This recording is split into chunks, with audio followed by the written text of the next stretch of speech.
Hello students, welcome to this GS maths and science classes. आज का topic है refraction through a glass prism. देखिए यहाँ पर ए बी सी एक ग्लास प्रिज्म है। इस ग्लास प्रिज्म के दो सरफेस ए बी और ए सी पर जब कोई रे, सपोज करिए रे है ओ पी, ये इंसिडेंट होती है फेस ए पर, तो यहाँ पर at the point of P, जहाँ पर कि OP रे इंसिडेंट होती है, इस पॉइंट पर जब रे रेयरर मीडियम से डेंसर मीडियम, यानी कि बाहर की तरफ जो मीडियम है वो एयर है और अंदर ग्लास है, तो यहाँ पर जब ये रे OP यहाँ पॉइंट P पर इंसिडेंट होती है तो यहाँ पर ये रिफ्रैक्शन होगा और रिफ्रैक्शन हो करके ये PQ रेज जो होगी ये रिफ्रैक्टेड रे होगी। और PQ रे जब AC फेस पर जब इंसिडेंट होगा पॉइंट Q पर, तब ये दोबारा रिफ्रैक्ट होगी, यानी कि पॉइंट Q पर ये रे जो है वो डेंसर से रेयरर मीडियम में एंटर करेगा, तो पॉइंट Q पर दोबारा रिफ्रैक्शन होगा। तो इस तरीके से ग्लास प्रिज्म ABC में दो पॉइंट पर रिफ्रैक्शन होगा। एक पॉइंट है P और दूसरा पॉइंट है Q। तो यहाँ पर OP जो है ये है आपका incident ray,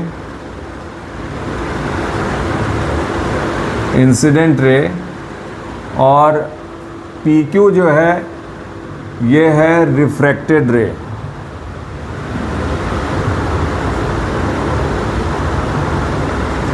PQ is refracted रे और OP जो है ये है इंसिडेंट रे।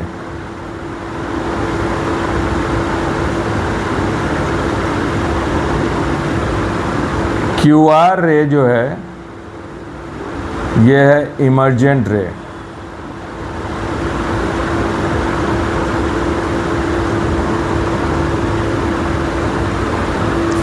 ये जो रे है QR, ये है इमर्जेंट रे। अब इस इंसिडेंट रे जब फेस AB पर पॉइंट P पर इंसिडेंट होती है तो यहाँ पर ये रे रेयरर से डेंसर मीडियम, क्योंकि प्रिज्म ग्लास है तो ये डेंसर मीडियम हुआ और बाहर जो है रेयरर मीडियम है, तो यहाँ पर ये फर्स्ट टाइम इसका रिफ्रैक्शन होगा और PQ जो है वो रिफ्रैक्टेड रे होगा। और PQ जब सेकेंड फेस AC पर पहुंचेगा तो ये जो रिफ्रैक्टेड रे, जो फर्स्ट फेस पर जो रिफ्रैक्टेड रे है वो सेकेंड फेस पर ये इंसिडेंट रे बनेगा और यहाँ पर ये दोबारा रिफ्रैक्शन होगा और ये जो है बाहर की तरफ जब एंटर करेगा तो ये इमर्जेंट रे बनेगा। तो इस तरीके से इंसिडेंट रे पॉइंट P पर एक बार रिफ्रैक्शन होगा और जो अंदर ग्लास के अंदर PQ रे जो रिफ्रैक्टेड रे है वो AC पर पॉइंट Q पर दोबारा रिफ्रैक्शन होगा। अब यहाँ पर अगर पॉइंट P पर अगर हम फेस AB पर एक नॉर्मल ड्रॉ करें,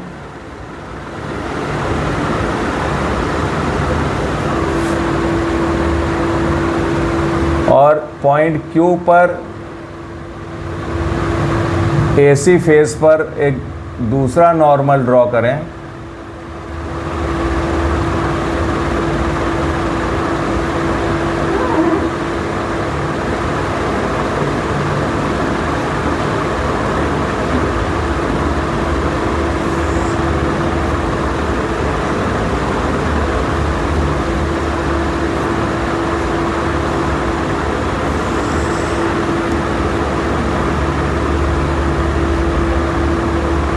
तो ये दोनों रे जो है, दोनों नॉर्मल जो है N पर इंटरसेक्ट करेंगे।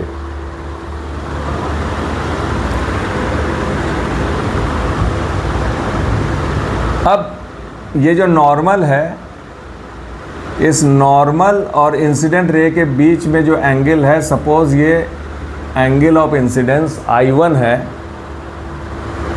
और नॉर्मल और रिफ्रैक्टेड रे के बीच में जो एंगल बन रहा है, सपोज ये है एंगल ऑफ रिफ्रैक्शन R1। जब ये PQ पॉइंट रिफ्रैक्टेड रे PQ जब पॉइंट Q पर इंसिडेंट होगा तो यहाँ पर ये सपोज करिए कि ये नॉर्मल और ये रिफ्रैक्टेड रे के बीच में जो एंगल है वो है R2, और जब ये रे इमर्ज करेगी यानी कि फेस AC से बाहर निकलेगी, तब इस नॉर्मल और इस इमर्जेंट रे के बीच में सपोज करिए कि एंगल है I2। So I1 is angle of incidence at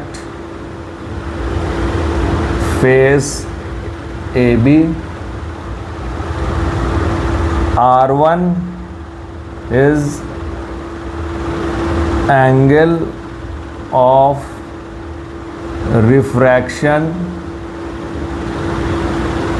at face AB। R2 is angle of incidence at face AC, and I2 is angle of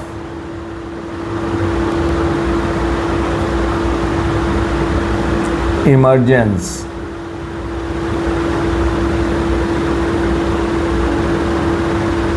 at face AC। अब अगर OP रेज जो है, इस OP raise को आगे की तरफ अगर एक्सटेंड करते हैं, यानी कि इंसिडेंट रे को हम आगे की तरफ एक्सटेंड करते हैं और ये जो इमर्जेंट रे है इसको पीछे की तरफ अगर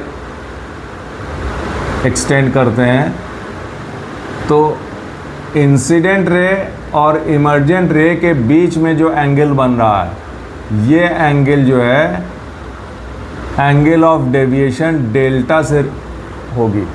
यानी कि angle of deviation is the angle between incident ray when it is produced in the forward direction and the angle of emergent ray when it is produced in the backward direction. Then the angle between incident ray and emergent ray is called the angle of deviation.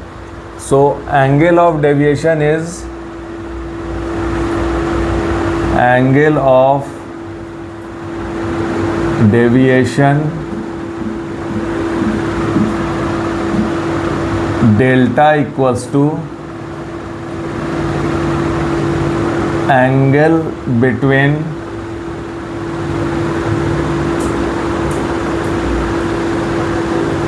incident ray when it is produced in forward direction and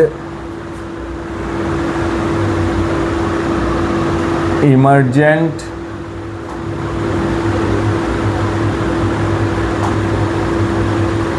ray produced in backward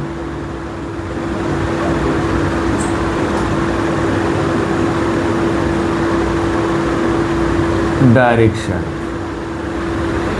यानी कि angle of deviation जो है वो incident ray, जब इस incident ray को आगे की ओर प्रोड्यूस किया गया है और इमर्जेंट रे को पीछे की तरफ जब प्रोड्यूस करते हैं, तो दोनों रेज यानी कि इंसिडेंट रे और इमर्जेंट रे के बीच में जो एंगल होता है उसको एंगल ऑफ डेविएशन कहते हैं।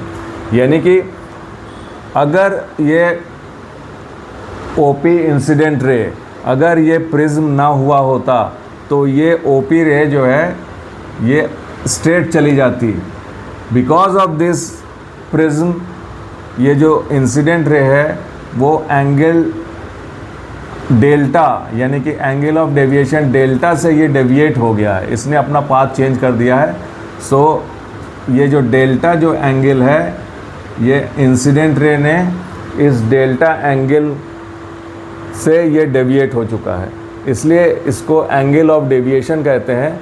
So angle of deviation equals to angle between incident ray when it is produced in forward direction and emergent ray produced in backward direction. अब मान लीजिए कि ये जो एंगल है, मान लीजिए कि ये वाला पॉइंट इंसिडेंट रे और इमर्जेंट रे जहाँ दोनों पर एक दूसरे को इंटरसेक्ट करते हैं, सपोज़ कर लिए ये एंगल है M और एंगल MPQ के बीच में जो एंगल बन रहा है इसको हमने मान लिया है डेल्टा 1, और एंगल MQP के बीच में जो एंगल बन रहा है इसको मान लिया है हमने डेल्टा 2। अब ये जो डेल्टा है ये डेल्टा 1 प्लस डेल्टा 2 के इक्वल होगा, क्योंकि इस ट्रायंगल MPQ में ये जो डेल्टा है, एंगल डेल्टा है, ये एक्सटीरियर एंगल है और डेल्टा 1 और डेल्टा 2 जो है ये इंटीरियर एंगल है। So by the property of exterior angle property we can say that delta is equals to delta 1 plus delta 2। So delta 1 plus delta 2 equals to delta. Now angle MPN which is equals to angle I1, angle MPN equals to I1, because angle MPN is vertically opposite to the angle I1, so angle MPN equals to I1. Similarly angle MQN is also vertically opposite to the angle I2, so angle MQN equals to I2. Now angle MPN equals to delta 1 plus R1, delta 1 plus R1, MPN is delta 1 plus R1 equals to I1. So delta 1 equals to I1 minus R1. Similarly angle MQN is delta 2 plus R2, delta 2 plus R2 equals to I2. So angle delta 2 equals to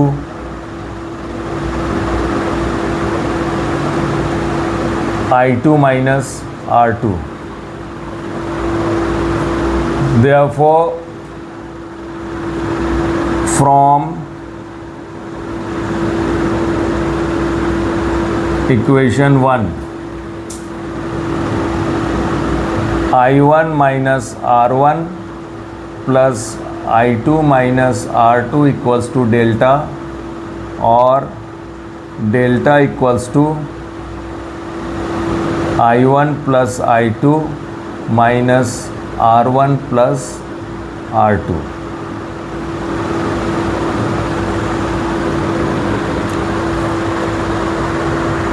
Now angle APN, which is 90 degree, angle APN equals to 90 degree.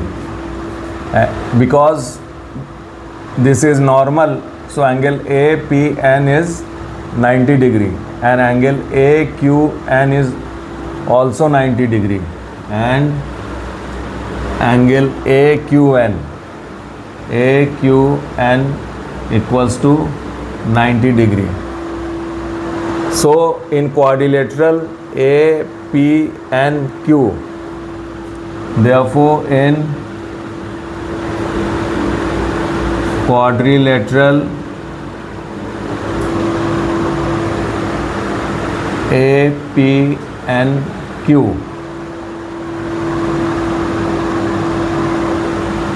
Angle APN plus angle AQN plus angle A plus angle PNQ which is equals to 360. Now angle APN is 90 plus angle AQN is also 90 plus angle A plus angle PNQ equals to 360.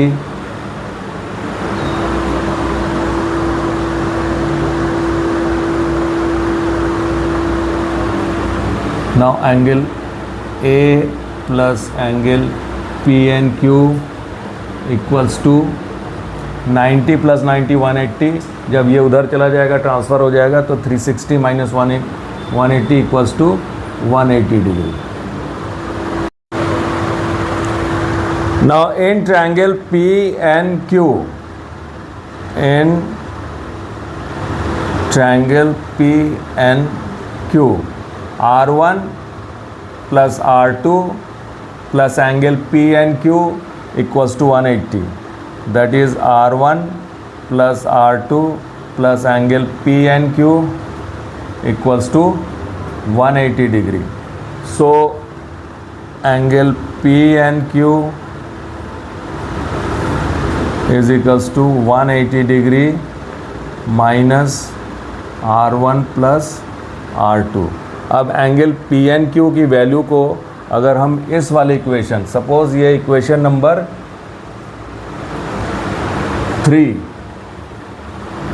तो putting this value of angle PNQ in equation 3 we get angle A plus angle 180 degree minus R1 plus R2 equals to 180 degree.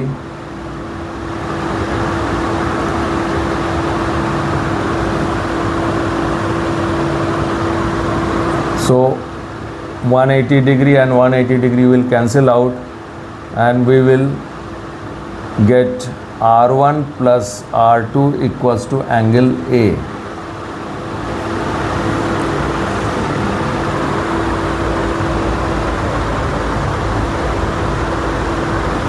From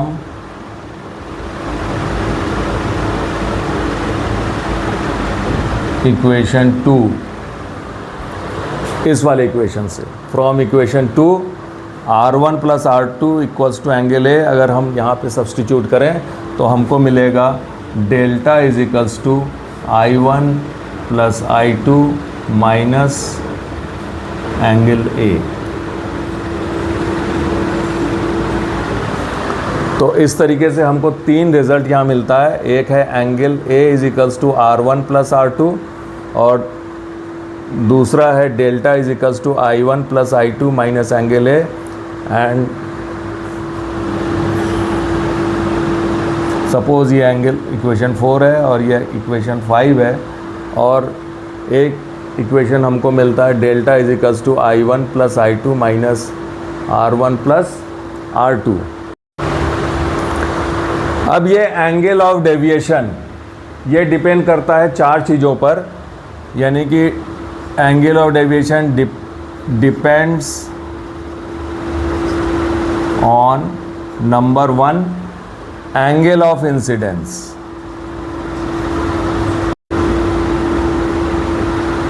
that is I1. Second है refractive index,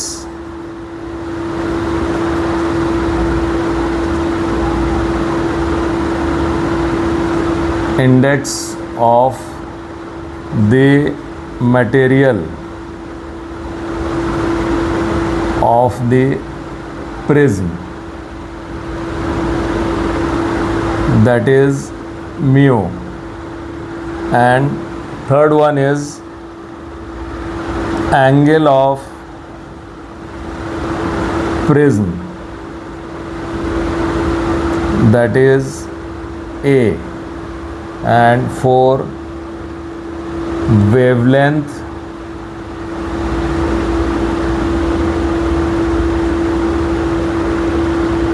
और colour of light, that is lambda. तो आज के video में बस इतना ही। हम ये जो एंगल ऑफ डेविएशन जो 4 पॉइंट्स पे डिपेंड करता है, इसके लिए हम एक आगे के नए वीडियो में हम इसको डिस्कस करेंगे। तब तक के लिए थैंक यू।